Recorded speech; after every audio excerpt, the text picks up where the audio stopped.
Bem, você usou Monjaro, você perdeu peso, você chegou no seu objetivo. Mas e agora? Como é que faz para parar o remédio? Mantém o remédio? Vou precisar usar para sempre? Se eu parar, vou engordar de novo? Olha, como parar de usar o medicamento talvez seja uma das perguntas que eu mais recebo, tanto no consultório, como aqui no YouTube, como andando na rua, quem me pega para conversar falando sobre emagrecimento. Essa é uma das perguntas que eu mais ouço. E por ser uma dúvida muito comum entre os pacientes, eu resolvi gravar esse vídeo, porque eu preciso de muito tempo para responder essa pergunta. É uma pergunta relativamente simples, mas que a resposta não é tão simples assim. Na verdade, a resposta é super complexa. No vídeo de hoje, eu vou te explicar exatamente o que você precisa saber, tá certo? Para manter os teus resultados no longo prazo. E eu resolvi fazer um pouquinho mais. Eu resolvi trazer exemplos de pacientes do consultório que já perderam peso e eu vou explicar para vocês como é que foi o processo de emagrecimento deles e como esse processo de manutenção do peso foi estruturado e planejado e como que eles estão passando por isso. Vocês vão entender, na verdade, o propósito de eu trazer esses exames é tentar transparecer a complexidade do processo. Porque vocês vão ver que todos eles perderam peso, mas todos eles fazem a manutenção de um jeito diferente. Tem gente que usa dose alta, tem gente que usa dose baixa, tem gente que usa mais de um medicamento. As mudanças no estilo de vida que aconteceram no período do emagrecimento ditam e muito a forma como essa manutenção é feita. Então, se você está nessa fase de chegada no teu peso ideal, próximo de uma fase de manutenção, de transição, fica aqui comigo nesse vídeo que esse vídeo vai te ajudar muito. Mas se você está chegando agora aqui no canal, eu quero me apresentar. Eu sou o Dr. Manuel Quintino, eu sou médico nutrólogo e aqui nesse canal eu falo muito sobre emagrecimento, falo muito sobre performance, hormônios, mas de uma maneira descomplicada, de uma maneira leve, de uma maneira simples, mas trazendo tudo com muita responsabilidade e embasamento científico acima de tudo. Eu peço então para você já deixar o seu like, se inscreve no canal, ativa o sininho, ativa as notificações, tá? E ao final do vídeo, por favor, deixe sua pergunta, deixe sua dúvida, deixe seu elogio, deixe sua crítica, deixe sua sugestão. Elas vão ser muito bem-vindas. E como vocês podem ver em vídeos anteriores, eu respondo todo mundo, então vai ser um prazer poder te ajudar. Então bora pro vídeo. Eu separei o vídeo em duas partes, tá? Nessa primeira parte a gente vai falar qual é a importância de entender o processo de emagrecimento para a gente planejar bem a manutenção do peso. A primeira coisa que é importante entender é que emagrecer é só uma parte do tratamento da obesidade. Assim como eu gosto muito de dar o exemplo de um paciente hipertenso. Assim como um paciente hipertenso que normaliza a pressão ao usar um medicamento, ele não está curado da hipertensão. A hipertensão arterial primária, ela depende de controle constante. O paciente obeso que perdeu peso com Monjaro, perdeu peso com qualquer outra medicação, ele precisa de um plano de manutenção, senão aquele apetite volta e o peso tende a voltar também. A obesidade, ela é uma condição crônica, ela é uma condição complexa, ela é uma condição que é muito influenciada por genética, é muito influenciada por efeitos ambientais, é muito influenciada por hormônios, é muito influenciada por comportamento. Então, assim, como toda condição crônica, ela não desaparece porque os sintomas melhoraram. E o ganho de peso a gente pode olhar como se fosse um sintoma da obesidade. O fato de um paciente agora ter o peso normal não significa que a biologia, o funcionamento daquele organismo mudou, né? Então, o corpo ele ainda tem uma memória metabólica de obesidade. Ele ainda produz a grelina, que é o hormônio da fome, em níveis mais altos. Ele ainda tenta economizar energia a todo custo. Ele ainda tenta recuperar o peso perdido, aumentando o apetite. Esse é o jogo real, tá? Essa é a vida real, não tem o que inventar. E para vencer esse jogo é preciso jogar com estratégia. E jogar com estratégia, o jogo do emagrecimento é ter acompanhamento. Acompanhamento médico, acompanhamento multiprofissional, acompanhamento com nutricionista, enfim, o que tiver ao teu alcance, mas não passe pelo processo sozinho. Pensar que usar um medicamento e perder peso somente às custas dele vai te fazer ter sucesso, ou pelo menos assim, esperar sucesso a partir de uma conduta muito simplista, simplificar o processo de emagrecimento é pedir para dar errado, é pedir para não ter sucesso. E aí muita gente vai perguntar, né? E aí, doutor, vou precisar usar o resto da vida? A resposta que eu gosto de dar é nem sempre, mas em alguns casos, sim, vai ter que usar o resto da vida. O uso prolongado, o uso crônico, ele dá algumas pistas de quando vai precisar ser feito, principalmente naquele paciente que tem histórico de uma obesidade grave, ou seja, já chegou em IMC de 40, 45, 50, né? Já atingiu uma super obesidade. Esse paciente muito provavelmente vai precisar usar o resto da vida. Outro perfil de paciente é aquele paciente que já tentou múltiplas vezes, já teve várias recidivas, ou seja, tem o famoso efeito sanfona, né? O efeito sanfona faz parte da vida dele. O paciente que tem outras condições associadas, como diabetes, hipertensão, dislipidemias graves, apneia do sono, esse perfil de paciente também é um forte candidato a usar por longo prazo. Ou até aquele paciente que simplesmente usou, emagreceu, só que na hora que foi planejado uma manutenção e um desmame, na hora que foi retirado o medicamento, apesar de todas as mudanças no estilo de vida que o paciente tentou fazer, ele teve um reganho muito importante, teve um reganho rápido. Esse paciente também vai ter que usar o resto da vida, né? Ou pelo menos usar por bastante tempo, até que se tente retirar novamente. Agora, em outros casos, é possível sim tirar o medicamento, né? Com acompanhamento médico, com ajuste na rotina alimentar, com introdução de treino de força, com melhora de qualidade de sono, com controle do estresse. Mas é uma transição, tá? Não dá para parar de uma vez e achar que vai dar tudo certo. O que eu faço no meu consultório é analisar caso a caso. Alguns pacientes eu até consegui reduzir bastante a dose, né? Progressivamente foi reduzindo. Em alguns outros, eu não consegui. Quando a gente saía de 15 para 10 miligramas, a compulsão por doce já voltava. Compulsão não, né? Mas aquele ímpeto, aquela vontade grande de comer doces voltava. E eu chamo de vontade de comer doce, não de compulsão, porque o transtorno de compulsão alimentar periódica, ele atende outros critérios diagnósticos, não só aquela vontade de comer um docinho depois do almoço, tá? É outro cenário. Então, por isso que eu digo, aquela vontade forte de comer doce voltava, o apetite voltava, o peso já voltava também. Então, tem casos que não dá nem para reduzir a medicação.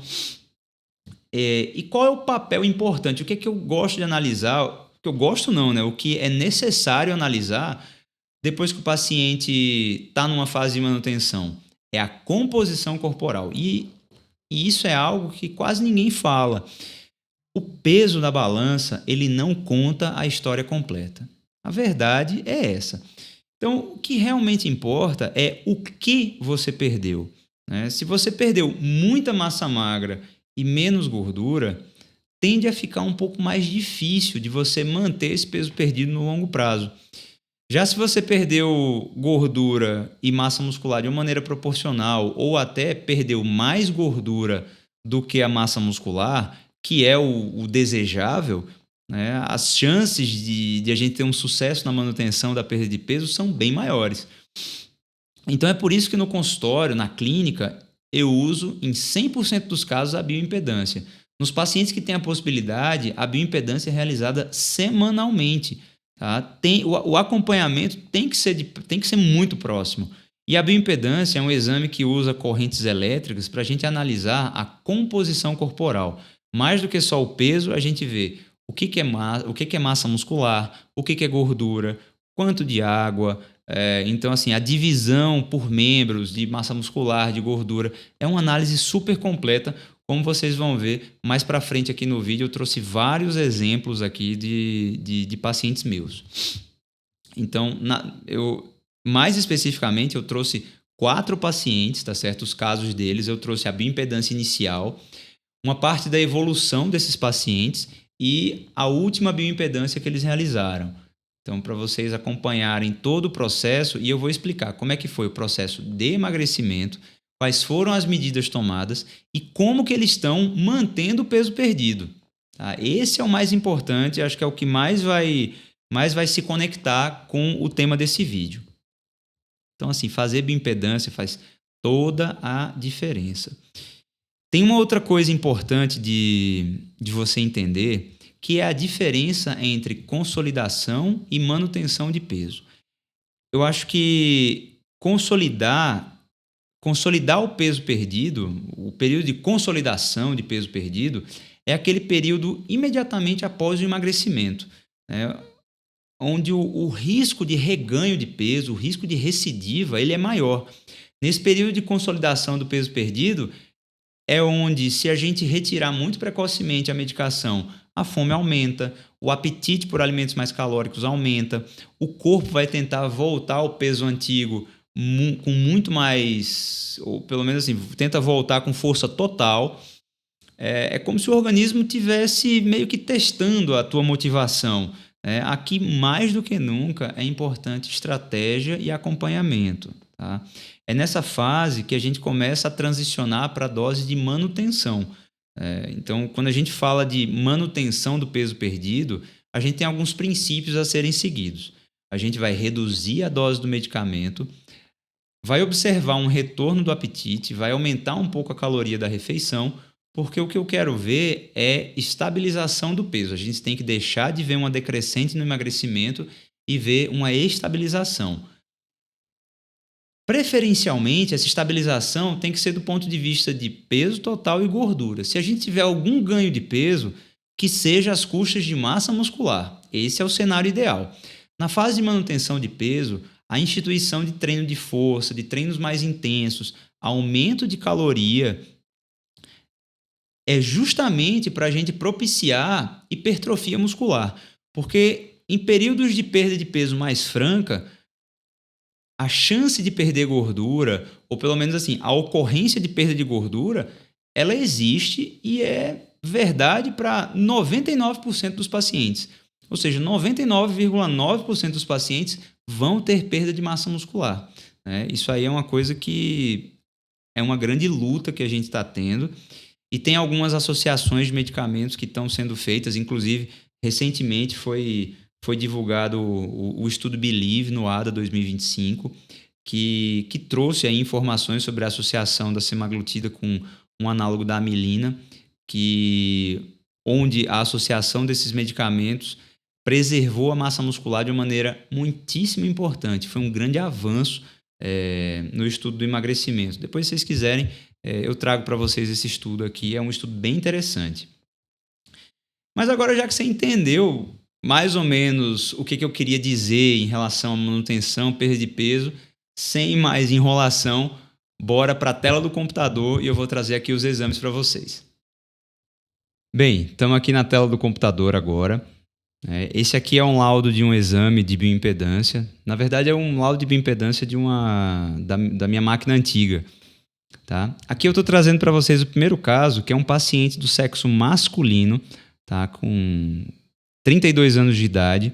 E esse aqui é o primeiro exame dele, um exame da data de 29 de outubro de 2024. Ele me procurou no consultório com queixa de ganho de peso. Ele falou assim que, estou muito acima do meu peso, não consigo emagrecer. Ele tem 1,69 m, então assim, 82 quilos, ele tinha um percentual de gordura elevado. Como vocês podem ver aqui, 32,1% de gordura. O ideal para indivíduos do sexo masculino é até 20% de gordura. Apesar dele estar aqui num IMC classificado como sobrepeso, né, entre 25 e 30, quando a gente olha aqui a composição do peso dele, ou seja, peso, massa muscular e massa de gordura, a gente encontra uma desproporção. Essas barrinhas aqui, elas idealmente, é ideal que tenham ou todas o mesmo tamanho, ou elas têm uma conformação parecida com uma letra D, onde o peso estaria mais controlado, a massa muscular mais alta e a massa de gordura mais baixa. Vocês podem ver até aqui que elas crescem em proporções diferentes, né, para que idealmente elas tenham esse comportamento em letra D. Esse paciente aqui, lá em outubro, ele já iniciou o processo dele usando a tirzepatida, associamos outros medicamentos, associamos outros 2 medicamentos. Ele não tinha nenhuma comorbidade de base, a não ser que a gente diagnosticou também no momento da primeira consulta, após a realização de alguns exames, um hipogonadismo secundário à obesidade masculina, né, o que a gente chama de síndrome MOSH. Ele tinha redução dos hormônios estimulantes da produção de testosterona e foi programado para ele também uma reposição temporária de testosterona durante o processo de emagrecimento. Depois de algum tempo, aqui ele tem vários outros exames mais para trás aqui. Esse exame aqui já são bioimpedâncias de março de 2025, onde ele já estava com 69 quilos, tá? E 34,1 quilos de massa muscular. Vocês podem ver, ele começou o processo com 31,7, né? E aqui ele já estava com 34,1 quilos de massa muscular. Nesse momento aqui, ele já estava, a gente já estava ensaiando uma manutenção de peso para ele. E é engraçado que no começo do processo ele falou assim, eu não acredito que eu vou chegar a menos de 75 quilos, tal. Para mim sempre foi muito difícil, eu vivo um efeito sanfona constante, acho que, né, ele não colocou muito, na verdade ele não colocou muita fé no processo. Mas aí, quando a gente já estava aqui em março, ele já estava assim, outra pessoa em relação a acreditar no processo. Aqui ele já estava numa fase de manutenção e eu falei para ele, olha, talvez a gente consiga, né, colocar um pouco mais de músculos no corpo. Ele pegou gosto pela academia, passou a treinar muito mais forte. E aí aqui a gente meio que pivotou a estratégia dele aqui ele estava usando mais ou menos 7,5 miligramas, eu reduzi para 5 miligramas, depois para 2,5 aqui no meio do processo. Ele começou a ganhar peso, só que vocês veem, quando a gente aumentou a caloria, e aqui a parte nutricional dele, quem faz é a doutora Vitória, que é a nutricionista que trabalha junto comigo, ela planejou a dieta dele, aumentou a caloria da dieta dele, só que a gente sempre foi com muita cautela, né? Aumentando a caloria, conforme ele dizia pra gente, conforme ele ia aumentando a intensidade do treino, conforme ele ia respondendo. E vocês podem ver aqui que a massa muscular dele foi assim, numa crescente muito boa. Depois a gente parou de usar testosterona mesmo. E aqui vocês podem acompanhar que desde março, a massa de gordura do corpo dele, ela vai oscilando. Ela desce um pouquinho, sobe, desce, mas tende a manter uma linha de tendência horizontal, né? E ele está aqui a gente está sendo bem permissivo na caloria para ele. Ele está assim, querendo ganhar mais músculos, né? Ele está se motivando com o próprio resultado. E isso é muito legal. Aqui é a bioimpedância atual dele, né? Eu atendi ele faz 2 dias. Esse vídeo está sendo gravado no dia 28. Eu acabei de tentar olhar a data aqui no meu relógio, que não tem data. Mas hoje é dia 28 e há 2 dias eu atendi ele. Vocês podem ver aqui, né, o peso dele atual agora, 74,7 quilos. Não é um peso tão diferente do inicial, quando vocês veem aqui 82, ou seja, ele tem 8 quilos a menos, tá? Mas olha a composição, a diferença na composição corporal, a diferença que faz um processo de emagrecimento acompanhado, né, de profissionais que vão dizendo para ele o que fazer. A massa muscular saiu de 31,7 quilos agora para 36,8 e a massa de gordura é o que é o mais impressionante. Aqui a gente saiu de 26,4 quilos de gordura para míseros 9,8 quilos. Aqui a gente reduziu 16 quilos basicamente de gordura, né? É um resultado estrondoso. Quando a gente olha aqui, percentual de gordura, ele saiu de 32% de gordura para 13% de gordura. O IMC dele, como vocês veem, a pouca importância que o peso tem. O IMC entre 25 e 30, a gente classifica como um IMC de sobrepeso. Ele tinha um IMC de sobrepeso, conforme foi emagrecendo, normalizou o IMC, Só que com a composição corporal atual dele, com muito mais músculos e menos gordura, ele continua no IMC de sobrepeso. Mas ele é um cara muito mais feliz, muito mais magro, tem um corpo muito mais bonito, perdeu o guarda-roupa inteiro, perdeu todas as calças, teve que mandar ajustar todas as camisas. Inclusive, ele foi comigo, virou meu amigo, até meu sócio em outra empresa. E, poxa, levei ele até o meu alfaiate para ele começar a ajustar as roupas dele, fazer as roupas dele lá com o glorioso Thales da alfaiataria Cotovia, que eu tenho um carinho enorme. Inclusive, estou precisando voltar aí para pegar mais umas peças. Esse aqui é um resultado assim fantástico. Esse paciente aqui ele é um exemplo, né, a ser seguido, um exemplo de dedicação. Próximo paciente agora é uma paciente do sexo feminino. É uma mulher de 33 anos que começou a acompanhar comigo, fez a primeira consulta dia 4 de julho de 2024. Tá? Nessa ocasião, ela pesava 89,5 kg. Uma mulher de 33 anos e 1,63 m. Né? Padrão de corpo feminino, padrão de altura feminina, assim, pelo menos no consultório, né? 1,60 m e pouco é a média que eu vejo. A composição corporal dela era uma composição muito desfavorável. Volto a dizer, olha o formato de C, como é desfavorável. Peso alto, proporcionalmente massa muscular inferior e massa de gordura mais alta. Então eram 28,2 kg de massa muscular contra 39,1 kg de gordura. Aqui a gente já estava no IMC mais alto, IMC acima de 30, entre 30 e 35, obesidade grau 1 e um percentual de gordura de 43,7%. Ela estava muito acima do peso. Olhando para ela hoje, ela está irreconhecível. O processo dela, ela começou usando a semaglutida. Tá? Então, assim, ela começou usando o Ozempic, tentamos migrar para o Wegovy. Ela estava bem resistente ao tratamento, mas em novembro ela parou de ser tão resistente e a gente conseguiu migrar para o Mounjaro. E aí o processo começou a acontecer direito, né?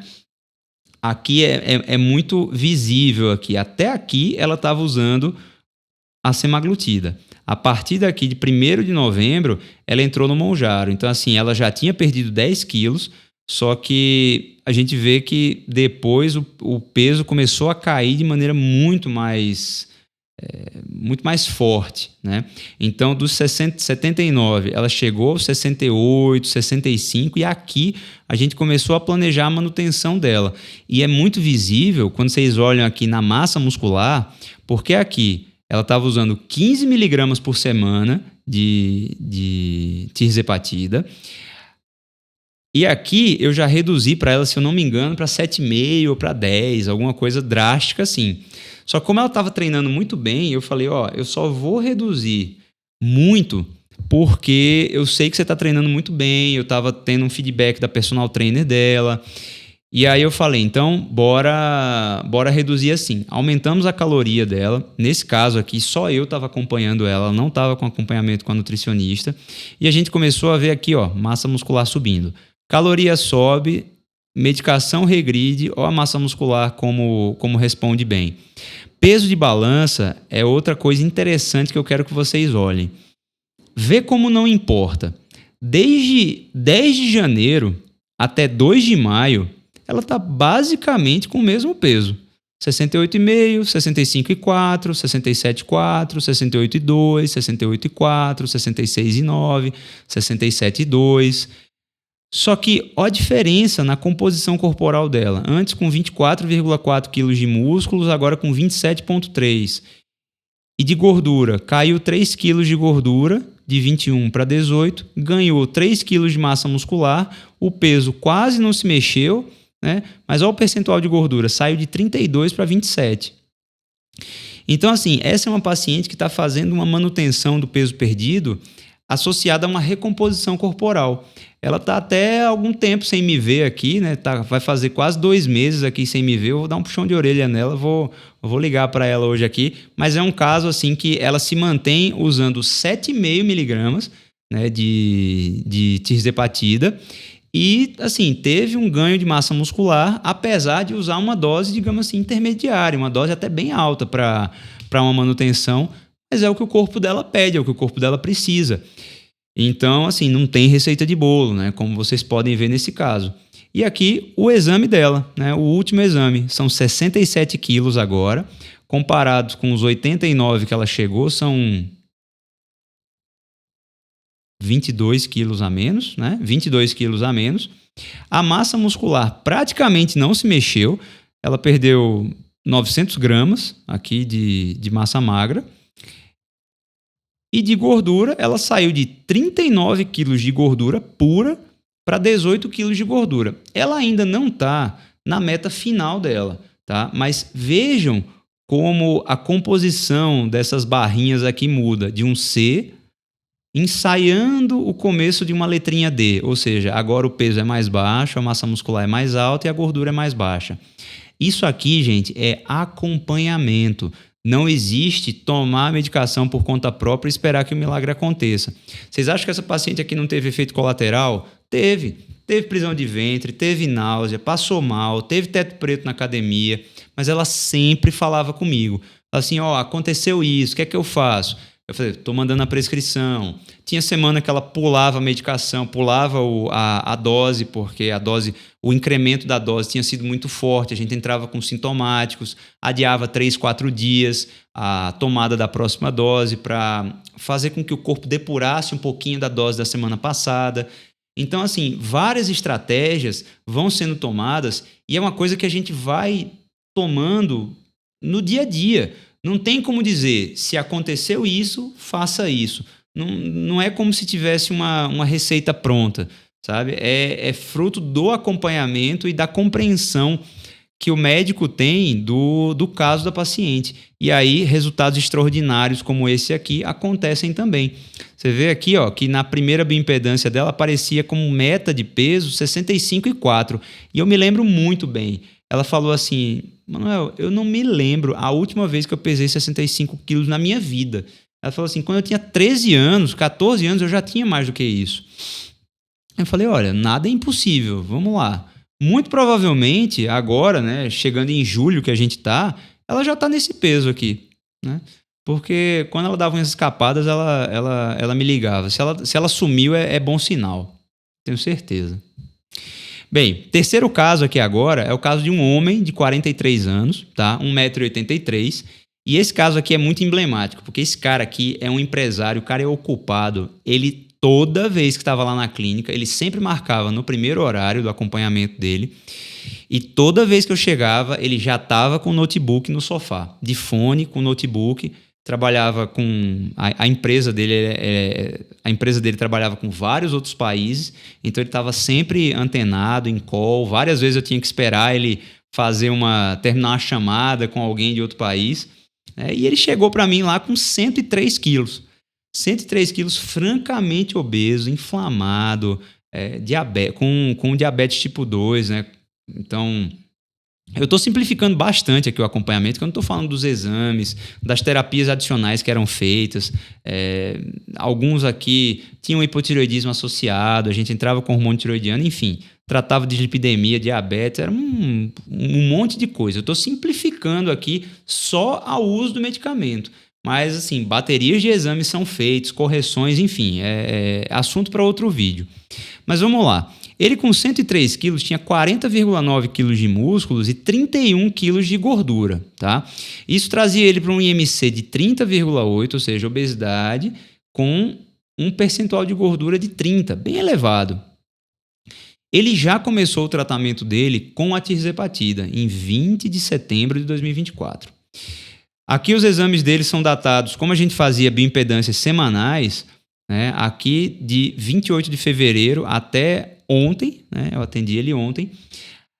Meio que desde março a gente já vem planejando a manutenção dele. Ele é um cara que conseguiu reduzir muito a medicação, mas com muito esforço a partir do início do treinamento na academia. Porque lembra que eu falei que ele era empresário? Isso fazia ele priorizar muito o trabalho e esquecer o cuidado com o próprio corpo. Então, ele ganhou muito peso se doando totalmente à empresa dele e abrindo mão da saúde. E aí ele resolveu me procurar ajuda para emagrecer, quando ele um dia ele é São Paulino, um dia estava no jogo do São Paulo e ele foi subir umas escadas acho que para sair do jogo, e ele falou assim, cara, eu subi 5 degraus de escada e parecia que meu coração ia sair pela boca. E ele, depois que ele notou isso, ele falou assim, cara, eu não consigo mais pegar minha filha no colo. Ele tinha assim cansaço, fadiga extrema na hora que tinha relação sexual, então assim, estava tendo uma relação por mês. Era uma coisa que, quando aquele fato dele, né, passar mal com palpitação e taquicardia, quando tentou subir uma escada e cansou demais, fez ele abrir a mente para tudo que estava acontecendo na vida dele. E aí, durante o processo de emagrecimento, no início do processo, ele estava terceirizando muito a responsabilidade do emagrecimento somente para a medicação.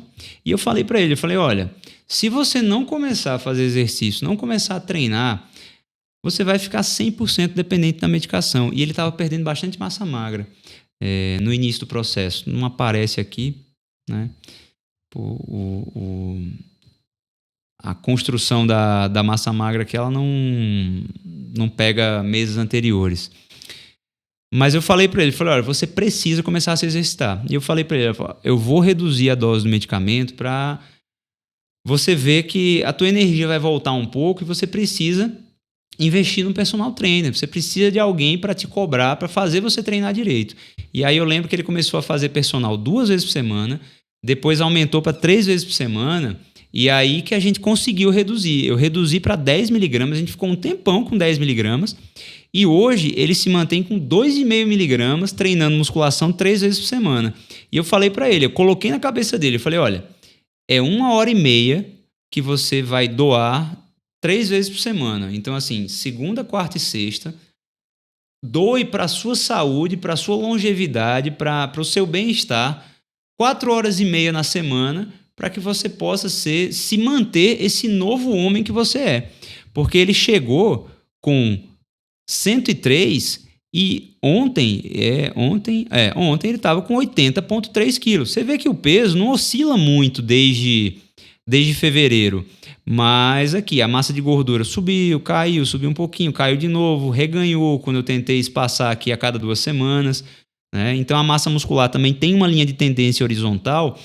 Então, esse caso aqui é interessante para vocês entenderem a complexidade que é.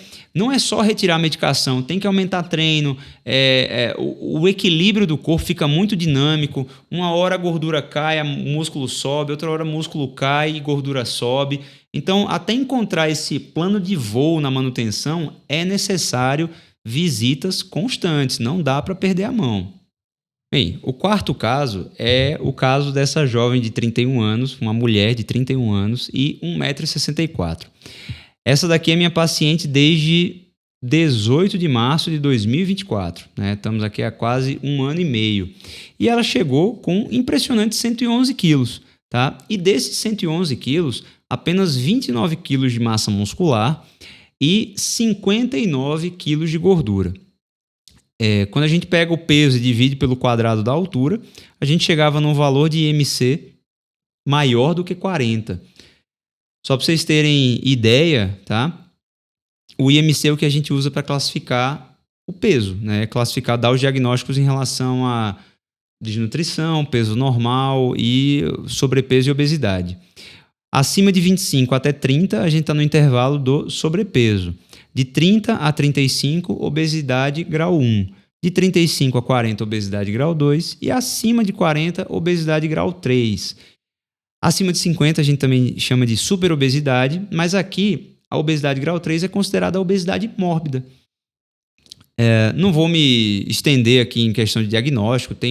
Saiu um artigo do Lancet que propõe uma nova classificação de obesidade. Não vou me prolongar nisso. Se você quer que eu fale sobre esse artigo, deixa aqui nos comentários, que pode ser assunto para outro vídeo. Aqui também dá para ver o percentual de gordura dela de 53 quilos. Então, ela começou um tratamento de maneira bem vigorosa, bem agressiva. Entramos com várias medicações. Aqui eu tenho exames de bioimpedância dela de novembro, né, até a data de hoje. E em novembro ela já estava com 87,5 kg, ou seja, em abril, maio, junho, julho, agosto, setembro, outubro. Após 8 meses de tratamento, ela tinha perdido já 24 quilos, 24? 20, 107 com 4, em torno de 24 quilos. E aí seguiu perdendo peso, né? Acredito que em setembro ou outubro, a gente entrou com a tirzepatida. Então, ela continuou emagrecendo, tá? Ela ainda está em processo de emagrecimento. Acredito que nas próximas semanas a gente já vai planejar aí a manutenção de peso dela. Embora ela ainda permanece com percentual de gordura um pouquinho elevado e a massa muscular dela caiu bastante, né? Pelo menos assim, no meu critério, ela saiu de 29 quilos de massa muscular. Hoje ela está com 23,6. Porém, é importante a gente atentar que desde fevereiro a gente está com uma dose mais estabilizada e ela praticamente só perde gordura. Tá? Ou seja, a massa muscular dela que era 24,1 quilos em fevereiro e hoje está de 23,6 e tem um comportamento oscilatório, né? Sobe, desce um pouquinho, cai, sobe de novo. É muito notável esse comportamento de sobe e desce da massa muscular. Só que a massa de gordura, vocês veem que é uma descendente desde então. Só para efeito de comparação, ela tinha 59 quilos de gordura. Hoje ela passou comigo, né? Hoje de manhã, dia 28, e de 59 para 24 são 35 quilos, né? São 35 quilos de gordura. Imagina você, né? Imagina o que são 35 quilos de gordura pura. Isso foi o que ela perdeu só de gordura. Porque se a gente pegar aqui 111, né, fazer a conta aqui para até ficar mais ilustrativo. 111 menos 67 dá 44 quilos perdidos. É uma quantidade absurda, né? É muito peso, é muito peso. Essa daqui é ela hoje. Né? Então ela está com 67,8 quilos, é outra pessoa, é outra vida. Ela falou assim: doutor, eu agora durmo melhor, eu faço tudo, minha vida é outra, eu nem me reconheço mais com 111 quilos. Só que percebam bem aqui, como que o padrão de composição corporal dela não é tão favorável como outros casos. Ela está em processo de perda de peso e a gente está ensaiando uma manutenção, mas ela hoje está usando 15 miligramas por semana. E muito provavelmente a gente não vai conseguir mudar muito, reduzir muito essa dose por enquanto, porque ela tem um aumento de fome, ela tem episódios de reganho de peso. Então eu vou ter que ter muita cautela na retirada da medicação dela e observar aumento de intensidade de treino, aumento de caloria, policiar ela muito bem, para ela não comer muito doce, não se render à sobremesa, bebida alcoólica, porque ela ainda tem alguma gordura para perder e a gente tem que reduzir esse percentual de gordura. Apesar dela já estar entrando aqui, sair de um IMC acima de 40 para estar chegando aqui nos 25 e entrando quase no peso normal, a gente ainda tem um processo de recomposição para acontecer. Mas, assim, a vida dela hoje é outra. Com 44 quilos a menos, saiu de 111 para 67. É uma coisa, assim, muito mais de detalhe que a gente está lidando agora. Ela pegou muito gosto pela academia, treina muito bem.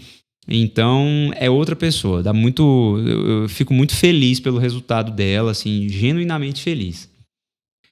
Bem, esse vídeo já está longo demais, porém, ele foi necessário. Tá? Todo esse tempo eu precisei explicar bastante coisa para que você possa entender que o processo de parada da tomada da medicação é um processo super, super, super complexo. Então, da próxima vez que vocês me perguntarem: doutor, como é que eu faço para parar a medicação? Eu vou responder: não sei, eu não te acompanhei, mas assiste esse vídeo que ele pode te ajudar. E aí vou mandar o link do vídeo. Queria deixar aqui meu muito obrigado para você que ficou até aqui. Espero que esse vídeo possa te ajudar. Caso ainda tenha ficado alguma dúvida, você queira fazer alguma outra pergunta, quiser deixar sugestão de vídeo, deixar seu elogio, deixar sua crítica, bem, a seção dos comentários é toda sua. Eu respondo todo mundo aqui. Eu estou muito feliz aqui com o crescimento desse canal. É muito motivador receber as mensagens, poder responder, interagir com vocês. Aqui eu me vejo numa grande sala de aula. Eu adoro dar aula e aqui é muito bom. Eu fico muito feliz aqui de gravar esse vídeo. Então, meu muito obrigado, né, para você que está aqui até agora. Muito obrigado pela sua atenção, pelo seu tempo, né? E a gente se vê no próximo vídeo. Até mais.